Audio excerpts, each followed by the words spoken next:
Welcome, welcome, and buckle up, lovely listener, because today we are getting woo-woo without the cuckoo. That is, in fact, the tagline of my guest today, Lori Dyan. She is the author of the instant bestseller, Burn Your Shit, The Life-Changing Magic of Ritual.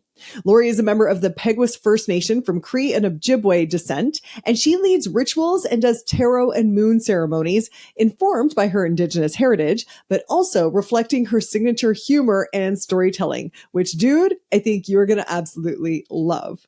In this episode, we are going to learn why ritual is so important, even if you aren't particularly spiritual. You're going to learn a beautiful menopause ritual that actually made me a little bit weepy. We're going to learn how burning your shit can help you release things. And that is not as magical woo-woo as you might think. We talk about the difference between rituals and habits and how you can design your own meaningful rituals with as much or as little woo-woo as you want. We're also going to talk about the difference between goal setting and manifesting and the difference between woo-woo and cuckoo. Here's Lori. Breaking news. Your dream life isn't going to happen because you made a vision board. You're going to need goals, grit, and some woo-woo shit. This podcast is about getting clarity on what you want, having the grit to do the actual work, and most importantly, constantly training your brain to be your bitch. Ready to be inspired? Here is your host, best-selling author, Una Duncan. All right, my friends, we've got Tarot Lori with us. Lori, thank you so much for being here. I'm so happy to be here. Thank you for having me. Okay, well, let's get right into it. I binge read your book this weekend, and I have so many questions for you. But first of all, let's set the stage a little bit for listeners. Tell us right off the bat, why is ritual so important?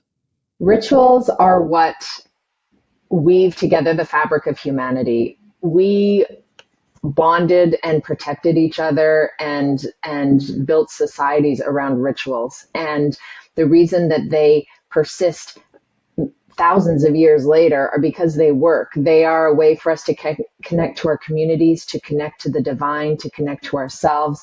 So there's something that we always do. You know, when it's banging the pots out on the balcony during COVID, that was a ritual. Doing your skincare can be a ritual. Doing your taxes can be a ritual, or your budgeting. I mean, any habit or routine that you infuse with loving intention is, or even just intention, because I mean, taxes are a bit, I don't know how loving it can be, but anything that you're infusing with that intention or that you're attributing significance to can become a ritual. And then it can become something that grounds you. It's very personal to you, and it can have a real impact on your life. What if we don't identify as spiritual, though? Are rituals are they always a little bit magical woo-woo-y? Absolutely not. You've blown out a birthday candles on your birthday cake, you're doing a ritual. Bachelorette party, ritual. Book club, ritual. Poker night, ritual. It's when you are, whether you're on your own or with others, and you are performing an action that is something that has, like I said, intention. You're doing it for a reason. It's internally motivated.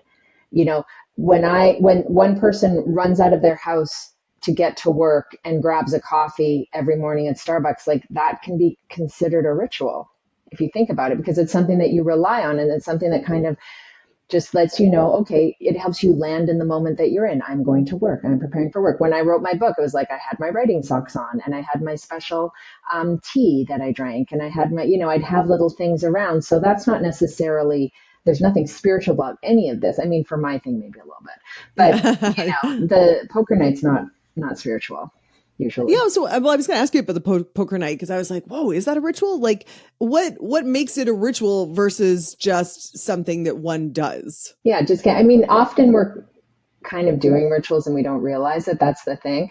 But for something like a poker night or a girls' night, when you're gathering together and you are coming together for a common purpose. And let's say it's poker night, you always get together, and no matter whose place you're at, someone brings out the snacks, and then you sort of have a little bit of like catching up beforehand. And then there's the funny jokes here and there. And it's just that thing. It's like, it can be Thanksgiving dinner for people too. I mean, it can be different things, that there are certain ritualistic aspects. It's something that it's not necessarily like the entire experience, the entire event is like one big stinking ritual, but there are ritualistic aspects to it for sure.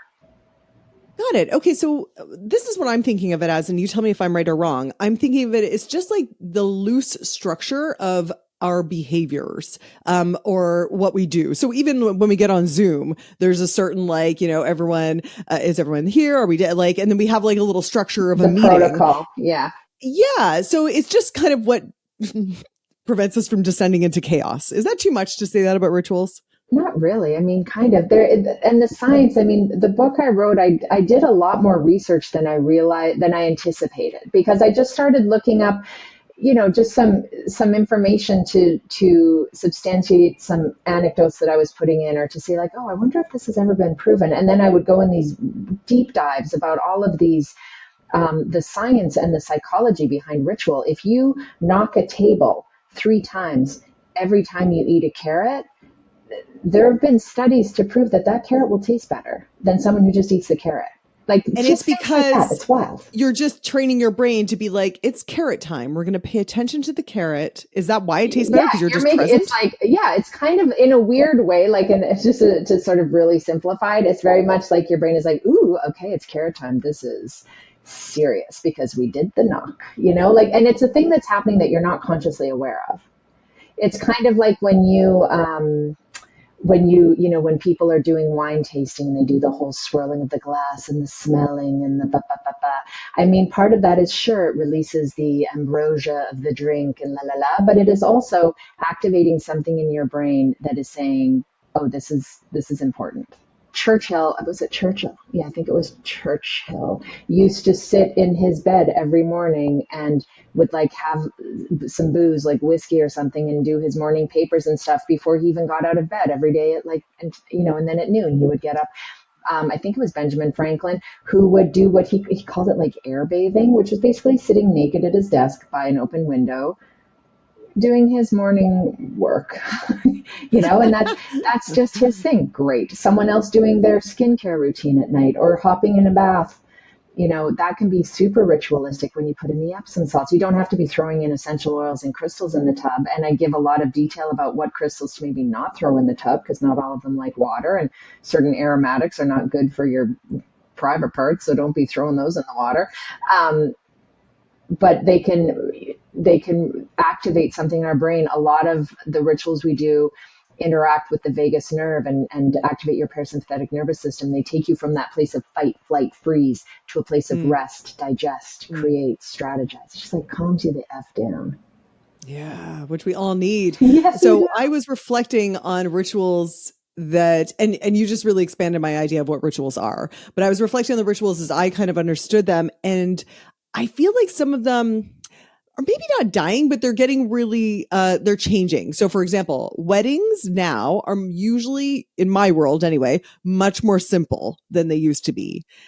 Funerals in my world aren't even called funerals anymore. They're always celebrations of life. So are you noticing that certain cultural rituals are starting to shift? And why do you think that is? Absolutely, they are. And I think they're responding to the time. One thing that's interesting, and coming back to the banging the pots and pans out on the balcony during COVID, we were, even before COVID, with the, how connected we are through social media and through our phones, we're more connected than ever before. And we have never been more disconnected from each other, from ourselves, from a energy greater than us. And rituals are what bring you back to that. That's why we crave them and we need them. And that's why, I've got goosies just talking about it. Both of my kids had graduation ceremonies during COVID, and the schools went through to such put out so much effort trying to make it special, even though it was a drive-through graduation ceremony, and my son showed up with like mismatched socks and Crocs and his shorts, and it was just like, hey guys, it was still there had to be some ceremony to it, because that is a marker, that, and so many of these rituals that we do are markers of milestone moments in our lives, like getting married, having a baby, grieving someone dying. We need those experiences, and often they are shared experiences, to help us emotionally, energetically, spiritually pass through that threshold into that new state of being. And do you think they are shifting and needed more than ever because we are so increasingly disconnected from each other and from a higher power? 100%. And I think it's funny because some rituals sort of harken back to times gone past, like women gathering, women's circles. I mean, there's a whole chapter in the book on the power of women in particular gathering, and we crave that community, particularly with other women. And that you can trace that back to the moon lodges. You can trace that back to ancient Greece. There were these secret societies of women who would gather. Men just weren't allowed. They didn't know what was going on in there.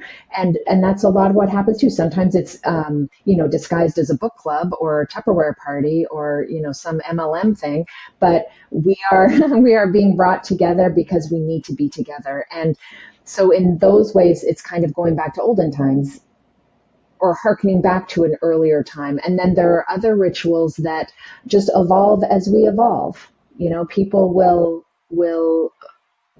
find ritual whether they are consciously doing it or not. More often than not, it's unconscious, which is why this book, I think, is resonating with people, is because it's bringing it into plain view so that you can then cultivate your own rituals or think about rituals differently in a way that can really have maximum impact, that can increase your performance, that can decrease your stress, that can make you just feel more like whole and human and at your best. Mm-hmm.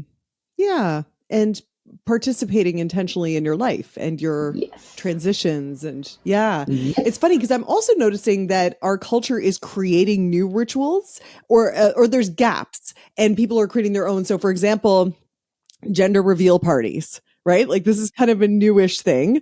Also, there's a lot more graduation ceremony. Like people are posting their baby's kindergarten graduation, their grade 1 graduation. There's more of those sort of acknowledgments as we go. And it makes me feel like as we are, I think, increasingly secular, we're losing some of the old first communions, and can't even name any of the old religious things that I don't know about. And so we're sort of inventing new things to say, hey. Absolutely. And to your point earlier, there is definitely, every religion is steeped in ritual. So absolutely, there are rituals in religion and they can be extremely spiritual. But we are, and because I think what's happened over the past, 10 years or so as well, is that a lot of people are losing faith in institutionalized faith. They're losing faith in organizations, institutions, churches, and we still need ritual. That vacuum is there. And so we're doing it with our chosen people, or we're doing it, and culturally, we're not all, living with our families and generations living together as often as it was in the past for a lot of people. So, those gaps are there that need to be filled. And that's why, some of it, like the gender reveal of it all and stuff, I think so much of that, again, with the social media and whatnot, that becomes kind of like Valentine's Day, where it's like, all right, who's benefiting from this, Yeah, totally. Well, that's the next thing I want to ask you is the kind of commercialization of ritual, like corporations stepping in to fill that void, like you mentioned, the Starbucks ritual. 100%. But again, you can make a beautiful cup of tea in a mindful way in the morning, and that can be your ritual as well. And it has to suit where you are in the moment. It has to fill a need or scratch an itch. But however that ritual works for you. For instance, in the morning, I always start my day with, a glass of water and some movement of some kind, some conscious breath and some journaling. And sometimes that is all taken care of in like under 10 minutes because I don't have time for all this. And other times I'll be able to sort of luxuriate in it and take a little longer, but it just makes me feel good. It makes me feel like, okay, I can start my day now when I've done at least a couple of those things, if not all of them. And even when the commercialization is happening and, people are shooting off like pink rockets into the sky, just as many people, I think, are having beautiful baby blessing ceremonies or mother blessing ceremonies that are incredibly personal and specific to that person. And I've been to both, and beautiful. Either way, you're celebrating that person, and we're celebrating that moment in someone's life. Again, it's the marker. Yeah, you give some beautiful examples of alternate kind of celebrations and ceremonies that people could consider. Yeah. I wonder if you would be generous enough to share one about menopause, because I know that would really interest my audience. I mean, yes. And I have, yeah. I mean, for menopause, there are so many women coming together and doing like a circle, getting together to gather and almost like a birthday but it's each woman going around and speaking words of tribute to honor the woman who is being celebrated for crossing through this threshold. Other women will go and I went and got boudoir photos taken by a friend, and it was amazing. Didn't print a single picture out, but guess what? It was the experience of it. It was getting my hair done professionally and my makeup and being with a trusted person I knew to take those pictures. And it was very like tasteful. Everything, there was draping, like there was no like, it was Or more not, whatever does it for exactly. But for me, it was more like tasteful draping than like, penthouse, but y'all do you. But it was just that celebrating of me and that power. So that was a very personal thing that like no one else was involved in. And women will go and, take a trip by themselves or go do, whether it's a yoga retreat or an outdoor bound kind of thing or something that challenges them. Just like younger kids would often have those feats of strength, those rites of passage around 13, 14. Both of my kids did these backcountry canoe trips where they were like, zero communication with the outside world for like it was 3 weeks for my daughter, 5 weeks for my son. Whoa. And yeah, they were how old? 13. But guided with other kids? No, wait, 14. Wait. Sorry, 14. They were guided by older teenagers who had been through this program. It was in way North Ontario, and they came back very changed, just so mature and so like in themselves, like knowing who they were. And they would then go through, it was right before they entered high school. So they would have been like 13, 14. It was like, well, it can't be as hard as being in the bush for 5 weeks without a toilet or a phone. I mean, how hard can this be? Like, that's the kind of thing that a rite of passage will do for a younger person. It tests them. And then they discover that resilience within themselves. So that's like a ritual.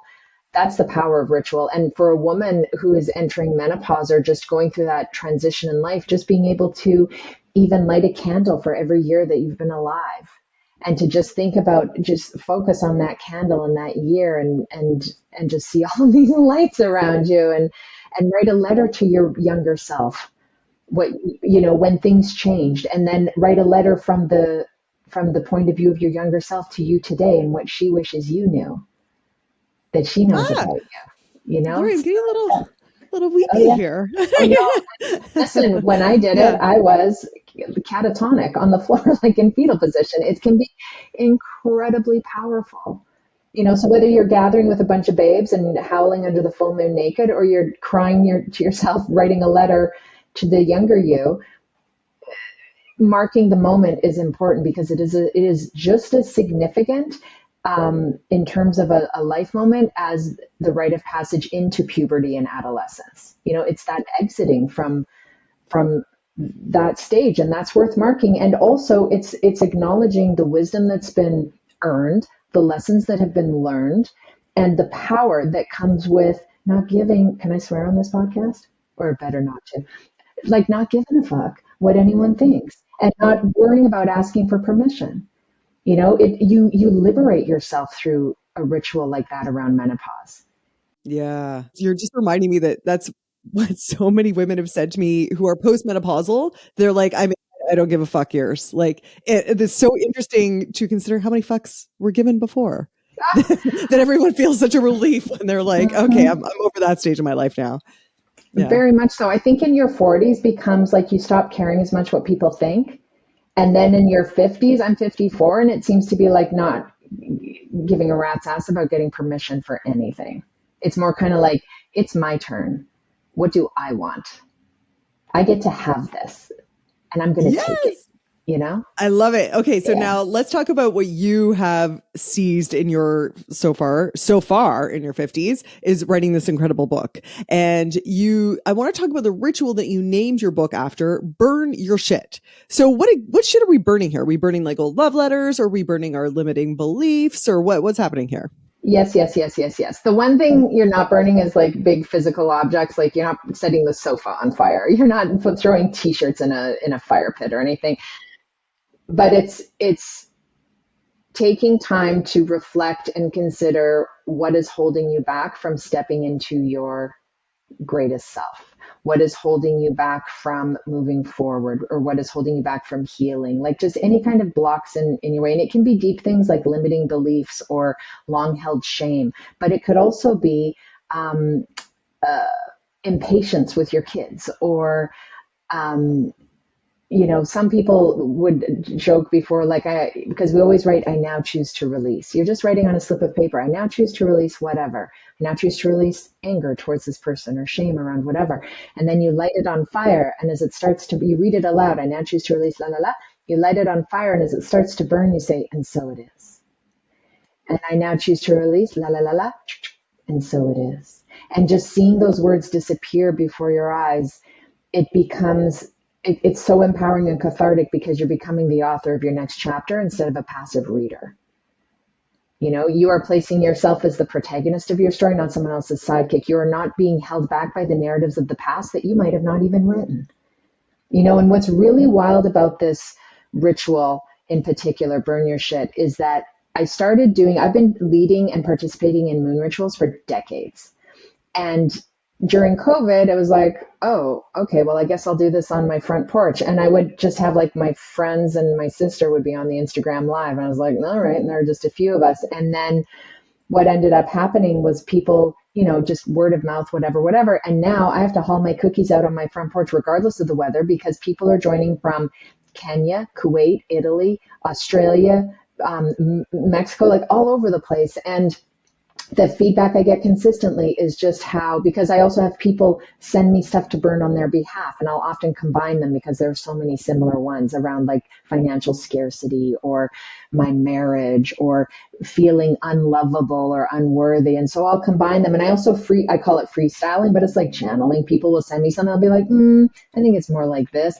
And what's wild is that someone from Finland will send me something to read. And then as I'm reading, I'm like, oh God, it's like I wrote it, and I'm burning it and I'm feeling it. And you're watching, on your phone or your computer, and you're like, oh God, this is really resonating. And it is much our release as it is Finland's release. Like because it is that collective where it's an online coven. And so it's this collective releasing and metabolizing of the bullshit that no longer serves us. Okay. So Lori, I know that there's going to be at least one listener who gets a little, whoa, did she just say coven? And what the fuck is going on here? So can you just explain a little bit about like how it actually works? Like it's not like you burn a piece of paper and you're like, and there goes, I release all my bills. They're all paid. And so it is. So right. How does it really work? Beautiful question. Thank you for asking that, because it's true. I get a lot of people like, I now choose to release Fred. Or I now choose to release debt. I now choose to release 10 pounds from my ass. And it's like, This is not fairy godmother stuff, guys. So instead of I now choose to release 10 pounds from my ass, how about I now choose to release being at war with my body? Oh. I now choose to release the bullshit belief that was instilled upon me by society and other people that I had to look a certain way to be lovable or worthy. Oh, feel that. Yeah. See what I'm saying? Yeah. Instead of I now choose to release, I get so many, I now choose to release anxiety. It's like, if only, I'd be a millionaire. But I now choose to release the belief that anxiety is something that can be banished, and that all anxiety is bad. Some anxiety can propel us forward to make big moves and big decisions. Not all, and so I now choose to release thinking that anxiety has to be absent before I can take the big move. I now choose to release obstacles that I put in my own way, to taking time for myself to just connect with my breath in ways that can help me reduce my own anxiety. See what I'm saying? Oh, you're so good at rewriting it. Can you rewrite this one for me? Because I tried this morning. Yeah. Okay, wait, I have a question first. My first question is, are we always releasing a thought? Because I think every time you said you reframed it to a thought, is it always like something that's in our head that we are releasing? So let's go back to Frank or Fred or however I named him. It's Yeah, usually yeah. Frank, Fred, or Bob. But, instead of like I now choose to release Bob, it would be you write a whole ass letter to Bob, and Bob, dear Bob, you mother, whatever. You just say, just barf your brain, your heart, your soul onto the page. And then you read that letter aloud, or you read it to yourself, or once you've written it, that's it, you're one and done. And you hold it over your cauldron, which could be a frying pan or whatever you've got, be outside ideally, because it will stink up your house if you're lighting stuff on fire. And you just hold that letter aloft and you say, I now choose to release everything contained in this letter. And Bob, I release the bond we have in this lifetime and past lifetimes and future lifetimes. And I release the grip you have on my heart and the hold I have on yours. And I release you to a life of love and joy and prosperity and happiness, and myself the same. And then whatever else comes to mind, then you light that shit up. And as it starts to burn, you say, and so it is. Oh, and Bob is done. Right? Yeah. And And it's Bob's not not so done, much, but his power over you is done. exactly. That connection is severed energetically because you have done a ritual with a very clear intention to do so. And that's what ritual does too. It helps you have agency in your life. Right. So it's not that when we burn things, like your anxiety is not going to go poof away, but it's going to sort of focus your brain in a different way. Is that what it's doing? Yeah, it can sort of like knock you out of the loop that you've been in, the narrative that we tell ourselves over and over that isn't necessarily true. It's just what's known to us and what's comfortable. So it can just kind of like knock you off kilter in a good way. Or it can, again, empower you to realize like, oh, I can make these decisions for myself. Like so many people, I now choose to release my husband being so mean to me and being such a horrible person. Well, how about instead, I now choose to release thinking that I deserve scraps and that there's nothing better out there and that I am truly stuck because I can always make decisions and I can always make choices and I can always set boundaries. Oh, I love your reframes. Okay. So I tried this this morning. I was like, I'm going to write my shit list. But here's a problem I had with it. I found it really hard to write things that I wanted to eliminate. Whenever I write down things that I want to change, I always want like more. I want like more money, more success. Yeah. Is that just me, or is it really common to have this like accumulation mindset versus a subtraction mindset? Well, what you're doing, Una, is a new moon workshop because new moons, a full moon is really ideal for doing these release rituals because that's when the moon reaches the peak of its power and then it lets go. And then it starts to like release, right? And so we're harnessing those lunar vibes. You can do either of these rituals any day of the week, any time of day. It's fine. But doing it around, we just, it makes it a little sexier and we're harnessing those lunar vibes and it's not going to make it worse. So full moons are about releasing, letting go. That's when we burn our shit. New moons are about new cycles, new beginnings, fresh starts, bringing things in. That's manifesting. And so when it's like, oh, I am now ready to receive that amazing paycheck or that person who is worthy of me, who has done the work and has no mommy issues or whatever. And I'm now ready to receive whatever. And what often happens because I do a new moon workshop that's more, it's like a little paid thing on Zoom because I work one-on-one with people to help them like craft the intentions and identify the inspired actions that need to be taken towards them and sort of teach them the manifesting stuff that I was taught by the witch who mentored me on tarot a million years ago. And so what happens during that workshop when we're manifesting is often limiting beliefs bubble to the surface that we realize have to be burned under the full moon. So when you start thinking about, oh, I'm ready to receive this and this, but that'll never happen because blah, blah, blah. And well, I don't know if I could do that. Well, that seems a bit blah, blah. And they're like, oh, okay, there's something to put on a different piece of paper and I'll see you under the full moon to burn your shit. Or you could do it in the same ritual, but to just identify like the releasing and the bringing in, because I'm always saying in my readings, you have to pull the weeds so you can plant the seeds. We pull the weeds under the full moon, plant the seeds under the new moon. So you just might be mixing your moons a little bit, but it's all good. Got it. Okay. So when I did identify some of the things I want to release, help me because you're so great at rewriting them. Yeah. What I wrote down was judgment of myself. Yeah. So how about something like, I now choose to release my compulsion and habit to treat myself worse than I would treat anyone else in my life that I love unconditionally. Oh, yeah. I'm right? sure a lot of people felt that. Oh, See that's the awesome. difference? See the It's very difference? different. Yeah, It's I great. love doing the reframing. It makes me happy. Like I'm there because I handwrite out everything. Like I get hundreds of them and I handwrite them out. And I mean, I combine them, right? And we don't always get to do all of them because it's growing bigger and bigger. And I don't want people on an Instagram live for like 5 hours. So it's usually about an hour. And doing that reframing just feels so good because I know how good it makes me feel to even just write it. Sometimes just writing it out is enough. And if someone's in an apartment or something where they can't be setting stuff on fire, even just being able to write it out can be very still cathartic. Yeah.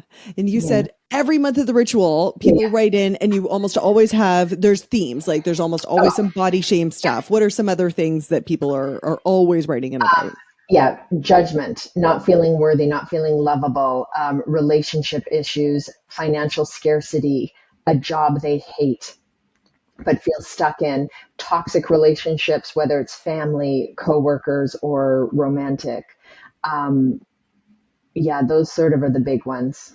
But then there's some like someone will say, I now choose, I want to release the grief that I'm feeling about so and so who died, within the last whatever. And I'll say, okay, well, we don't release grief. We don't move through grief even. I think we just learn to live with it. Like we adapt to the grief, because it's not something you get over, right? It's something that evolves and we transition into different stages and it takes a different form as as time goes by, but it's nothing that you can like bippity boppity boo and it's gone.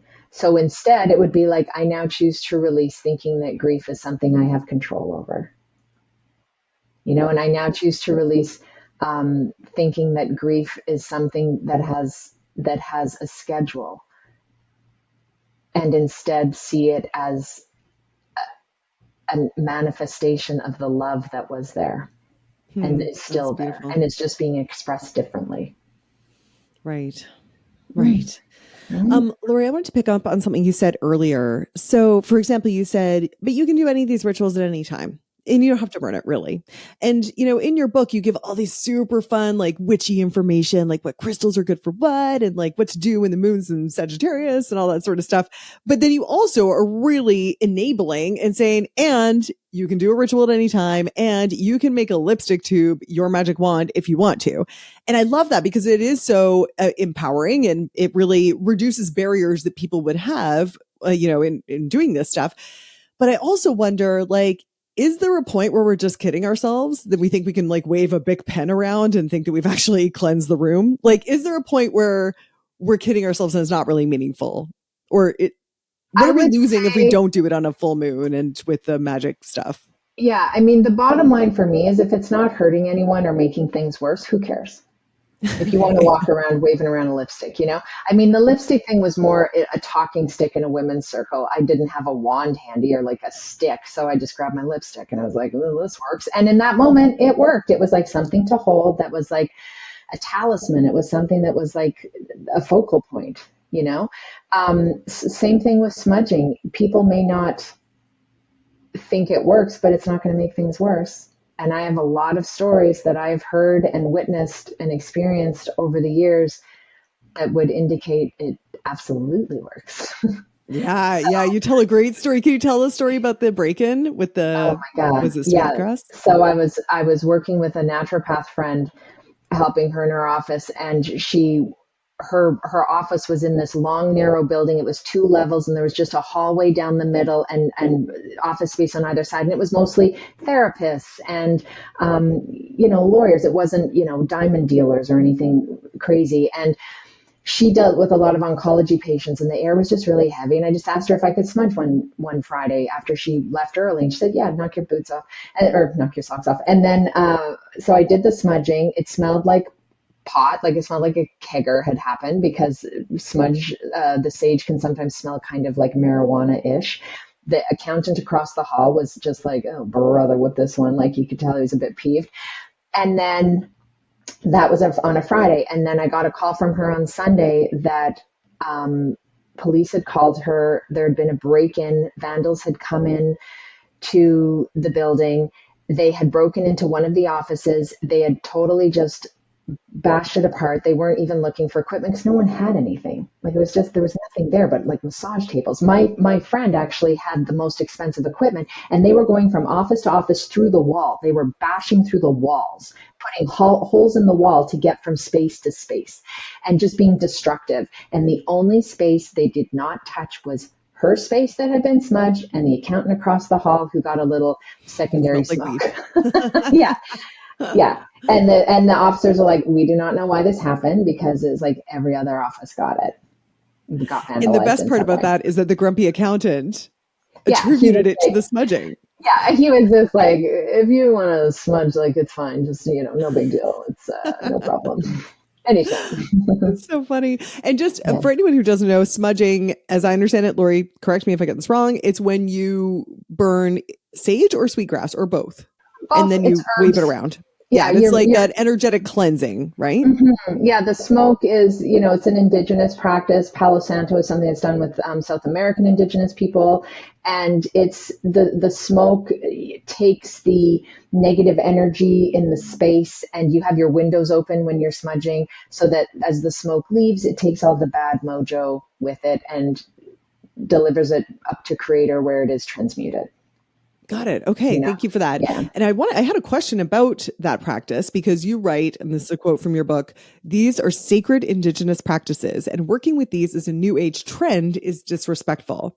And Lori, like, I'm not asking you to be the ultimate authority on cultural appropriation or anything like that, but I'm curious, like, what is your opinion of appropriate ways for all of us to adapt to rituals that we have no ancestral or cultural claim to? Right. I think that's such an important point to make. And the easiest way to do it is just to learn about it.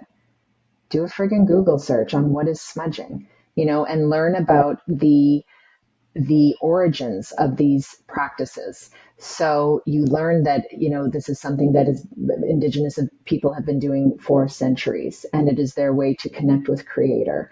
And you learn about why you're doing it and what it is. That is one way to respect the ritual. And then another way to respect the ritual is to ideally buy from local Indigenous creators. If you can get smudge that is locally sourced rather than off of Amazon, like, God, don't do Amazon. It's probably made in some factory in like China or something, like it's the same thing with crystals too. Like, just know where you're getting these items from as much as you can. And to just not be, not be an asshole about it, like making, in terms of take it seriously, because it's a serious practice. And if you're doing it because you want to benefit from it, then take it seriously. It doesn't mean you can't like have a giggle about it, but to just like, this is a sacred, solemn kind of, it would be like, taking out a trombone in church, like, just, or communion wafers and doing something weird with them. Like, maybe not your religion, but noises in confession or something like, God, read the room, guy. Yeah. Okay. Got it. Awesome. Okay. That, on this podcast, we talk about setting goals, and I'm wondering, in your opinion, what is the difference between manifesting and goal setting? I think manifesting is more magical. Rituals will never guarantee an outcome. They're not magic, but they can be magical, and they can absolutely support you in reaching your goals and bringing things to bear, that becoming the designer of your dreams. And so goal setting could be like, okay, I'm going to run a marathon. And so I'm going to do this many, miles or kilometers or whatever every day. And I'm going to do this. And you just, have your spreadsheet and you track it and you're doing all the thing, and great. But then if you maybe have a little, a certain route that you take, and you have a certain drink or breakfast or something after your big runs, that is, you're doing that because it's this moment for you to just like reflect on, what you've accomplished and how far you've gone, and just kind of take that moment. Do you see how it's sort of a little bit more meditative, a bit more intentional, rather than just like, not just like checklist? Yeah. I guess I'm wondering, like, for example, the goal, like for this book, right? Like Mhm. this is something, would you say it was a goal that you set, or would you say it is something that you manifested? Girl, it's both. And let me tell you about the manifesting of this. I'm now in a full sweat just talking about it because I did not plan to write this book at all. I had written a book about tarot that started as a PDF document for a workshop that I filmed on Zoom that I was going to sell on my website. And then I started expanding the book to include like anecdotes, and it was this different take on tarot. And then I started thinking, wow, this could maybe be like a book instead of a PDF. And I thought, wow, maybe I could publish this, like self-publish this. And this is going on over months as I'm finishing the book. And then I started thinking, God, what if I got an agent? What if I try to get an agent? Like I'm a writer, I have freelance writing background. I could do this. And then, querying the agents and doing the work to research them and getting a book proposal together that was like top notch and getting it critiqued to make sure it was up to snuff. And so I'm putting in the work for sure, but I'm also starting to expand my intention. And I always say that the key to manifesting, it's intention and then inspired action, and then just kind of step back and let life respond and see what shows up. So my intention was there, and I was imagining myself opening the box, seeing the book, and I couldn't see the cover or what it was called or anything, but that idea of like opening a box, being like, oh my God. And so I'm doing all of that, right? I'm having those visualizations and all that stuff. That's the difference between goal setting too, is the visualizing or the journaling or the letting your imagination get involved, right? And then I'm taking the inspired action. I'm reaching out to agents. I'm querying and everything. And then I get the agent. She gets publisher meetings. And I always say when I write down intentions, I always put like, let's say July 2024 intentions. And then underneath that, I write this or something better, because I don't want to limit myself because I don't know what I don't know, right? So let's do this or something better. And so I had this meeting with HarperCollins, and they were like, yeah, tarot books are interesting, whatever, but like, tell us about the rituals, or like the burn your shit thing, not rituals. They said, what about this burn your shit thing? Because that was in your nonfiction proposal. And as a marketing thing, so you have to write about that kind of stuff. And 2 days before it had been a full moon, and they popped on Instagram and seen me do Burn Your Shit on Instagram Live. And so I was like, oh, let me tell you about Burn Your Shit. Blah, blah, blah, blah, blah. And then I said, oh, by the way, that's actually book two's idea, because I had done the work and a friend of mine had said, make sure you go in with a book two idea because you don't want to be a one trick pony. So I went in saying, oh, I'm totally, going for it I'm going for rituals as a subject for my next book, even though it hadn't been started yet. And they were like, ooh, tell us more. And then that's what got me the book deal to do Burn Your Shit and the tarot book. I got a 2-book deal with HarperCollins. Thank you very much. Right. And that is something that was not on my bingo card. Right. Right. So do you see how the difference? Yeah. I guess goal setting seems more like heady, strategic. It's ticking boxes. It's kind of a grind, and it's a checklist, and God knows we all have a lot of checklists. Whereas manifesting is more like, playful curiosity. It's co-creation. It's like bouncing off what you're getting. Does that seem like it's intention, inspired action, and having faith that universe has better plan for you than you have for yourself, and that if you just sit and watch it, like because I'm really great at setting intentions and taking inspired action, and then I would be like, ugh, it hasn't happened yet, screw this, and okay, what about that thing? Intention, inspired action, why isn't it happening? Forget it.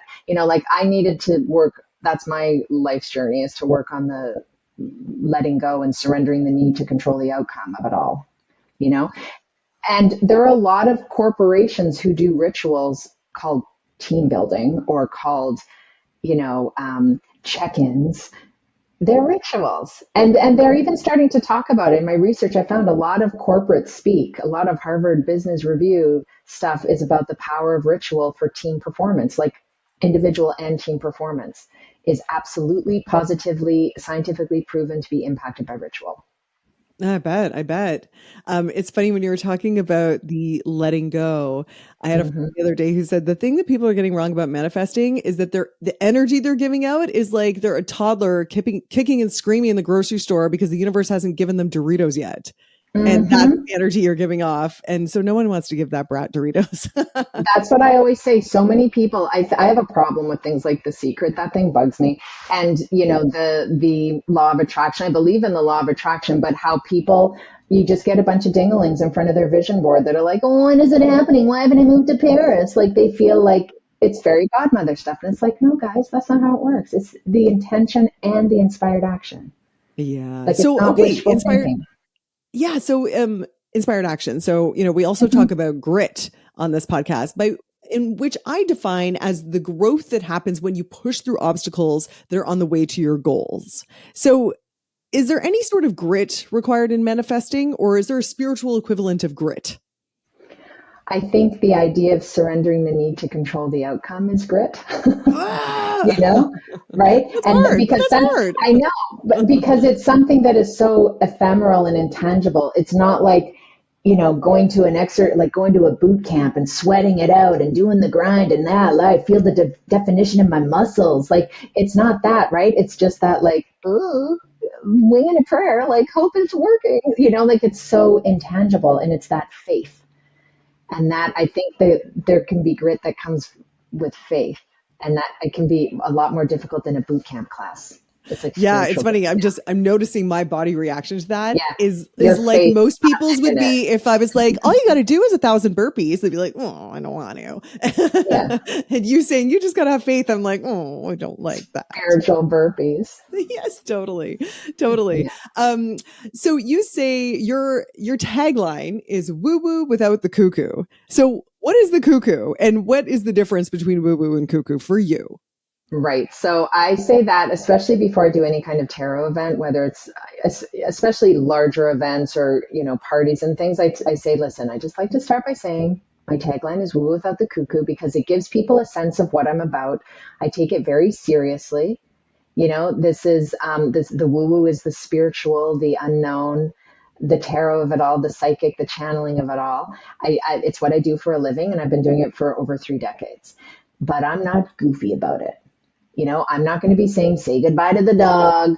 I'm not going to be giving goofy predictions like you're going to meet Frank at the Starbucks on Tuesday. That's ridiculous. I'm not a medical medium. Like, you can tell people, like, check your pancreas, or you're going to be a librarian. Like, I'm not doing predictions. I'm not doing fortune telling.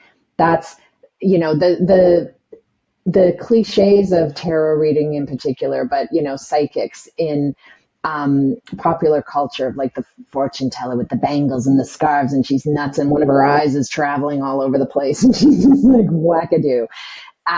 That's not me, and it's never been me. I'll never be like Mystic Mandy at the psychic fair. I've never been to a psychic fair in my life, so I see tarot as a tool. I see rituals as a tool, and my mission is to inspire, empower, and enlighten people, and to help them help themselves. So whether it's through tarot or rituals or whatever it does, it's very, kind of woo-woo magical seeming stuff. I give readings all the time, and people are like, oh my God, it's like you peel back my skull and you're like, look, how do you know all this stuff? But I'm not saying specific things. It's wild. It's You're like hearing specific things. I don't know. I always say it's, especially with the readings, it's like, I always say it's like having a conversation with your soul, and I'm just the interpreter. So I'm seeing how these cards are working together to tell the story of you, but I don't know anything about you. Oh, we're going to pull a card, right? Like, can we pull a card before I start this? Yes. Can we? Yeah, for sure. Because I'm like, why don't I just show you? Obviously. Okay. I mean, my cards are right out. So you're going to hear me knock the deck. Great. Because I do that to start everything. And now you hear me shuffle. I'm just going to get your mojo in here by staring at you super awkwardly. Whoops. Ooh, card flew out. Interesting. We'll see if that comes out. Sometimes it's just, I've been doing readings all day, so I'm just being lazy. So I'll just ask, what does Una need to know right now?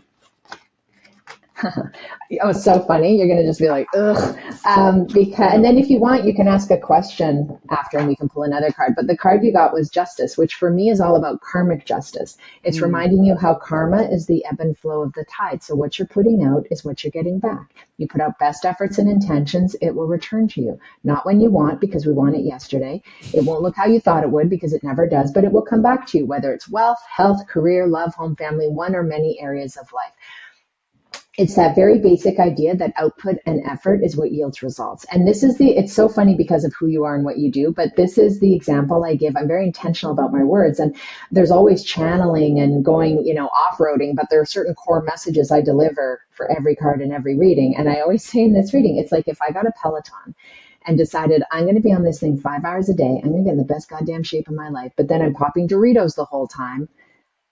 That's going to be reflected back at me, you know? So it's just, and also that karma's like a farmer. It's not sexy, no shortcuts, no gimmicks, no workarounds. It's just get up, show up, do the work, and wait for that harvest to come in.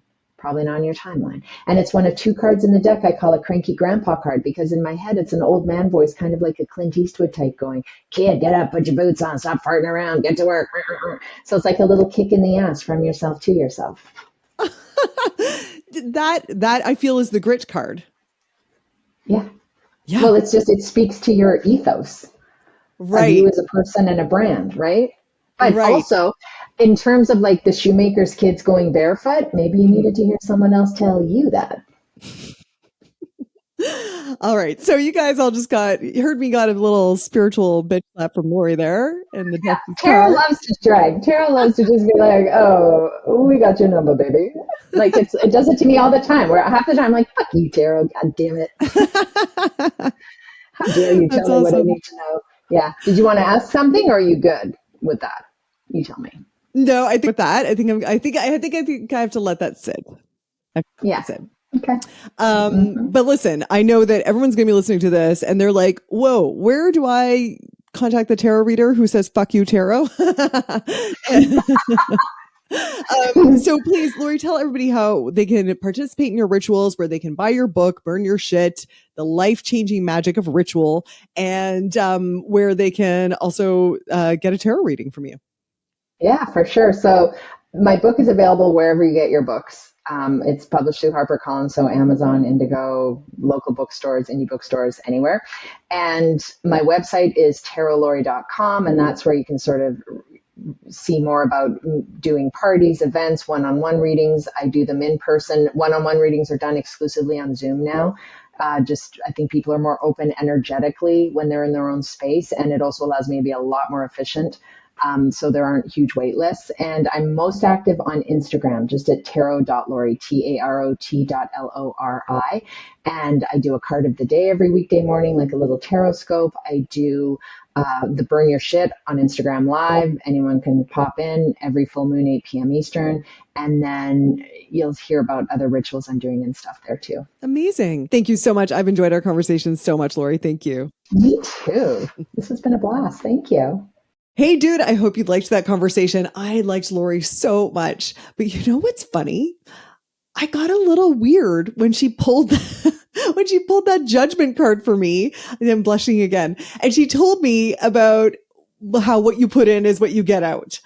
I felt like she was exposing me for not working hard enough in front of you. And so I was like, okay, moving on, Lori, no questions. Fuck you, tarot. And after we stopped recording, I told her and she clarified like, oh my God, dude, that is not what that card means.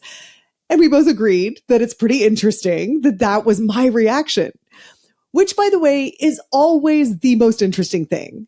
And if you can get curious about your reactions instead of getting caught up in them, there is such an opportunity for self-awareness. For example, at my last retreat, we were sitting around, we were discussing the podcast, and one woman said she normally loves the podcast, but she had a really strong negative reaction to the one about polyamory, which is episode 18, if you're curious.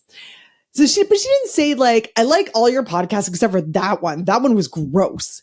What she said is, I noticed that I had a really strong reaction to it. And I wonder why I felt so uncomfortable by something that no one is forcing me to do.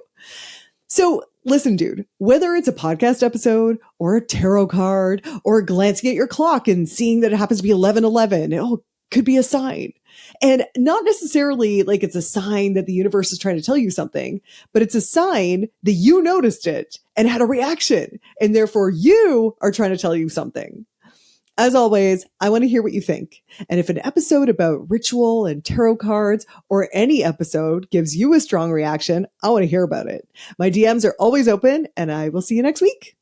Hey dude, thanks for listening. If you like this episode, make sure you're subscribed so you can get the next one.